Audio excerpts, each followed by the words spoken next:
Yes, ready, start. The country cannot therefore afford any further delay in resolving the many problems in the telecom sector which my government has inherited from the past. As I have stated on several occasions, we have both the political will and the competence to unravel these connotes in the most transparent manner. In doing so, we will be guided slowly by national interests to which all other sectoral interests must become subordinate. As a first step, we have created a high powered group on telecommunications under the chairmanship of Shri Jaswant Singh. It has been mandated to recommend to the government on the following one: create a strong, independent and credible regulatory framework by strengthening the Telecom Regulatory Authority of India. The government will move to suitably amend the TRI Act if found necessary by the group to achieve this objective.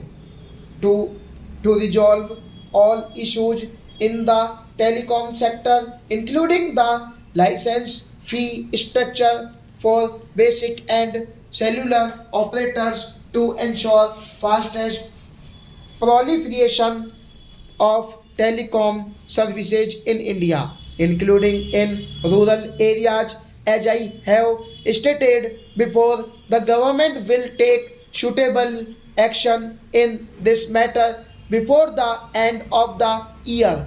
3. To formulate a new national telecom policy to address, among other things, the revolutionary phenomenon of the convergence of telecom, IT, media, and consumer electronics.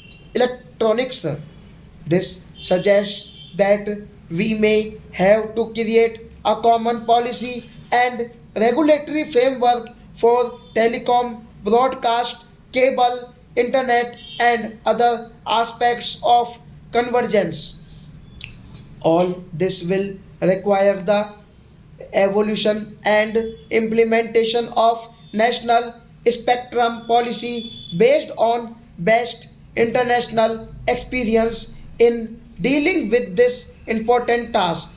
I have directed the group not to tinker with the issues but to come up with a fundamental and lasting solution that will both meet the needs of the country and also take into account the rapid technological changes in this dynamic sector. Otherwise, within a few years, India might once again face problems similar to the ones we are dealing with today.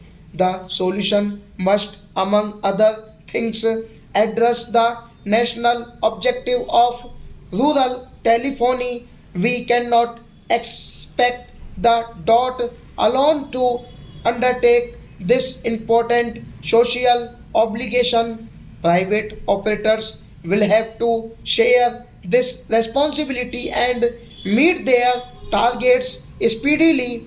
There is also a need to use many different technologies simultaneously, especially wireless, to ensure cost effective and rapid spread of telephones in villages and hilly areas. The isolation must also result in further strengthening the Department of Telecommunications in order to successfully face the increasing competition in the coming years. There are many examples in the world where state owned telecom organizations have become major players. Stop.